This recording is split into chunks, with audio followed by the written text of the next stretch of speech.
This primary school in Dimbaza has a zero tolerance when it comes to pupils with no birth certificates. Earlier this week, they sent letters to parents whose children do not have birth certificates, telling them not to come to school until they can produce a legitimate birth certificate. Obtaining a birth certificate is easier said than done.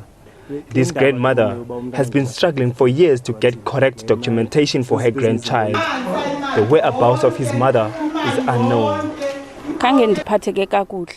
I wasn't okay when I got the letter stating the child is expelled from school, but when I engaged with the principal, she explained that all pupils needed correct documentation. The Department of Education has come out in defense of the school and principal. So that as we allocate resources to each school, resources for school nutrition, resources for learner and teacher support materials, books, stationery, all of those are based on a positive identification. There are instances in over 52,000 schools where we find there were multiple registration of individual learners. The department started a campaign last year to make sure all learners were positively identified.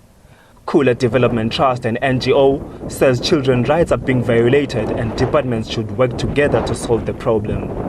We totally condemn what the school did, because when you read the content of the letter, it amounts to the expulsion of the learner, because it says the learner must come back only when he or she has got a birth certificate. But at the same time, when you listen to the principal, you will realize that she is in trouble because she's keeping more than 20 children with no legal documents. The department says over the last 5 years, it has lost over 20 million rands due to duplications at schools as a result of lack of identification.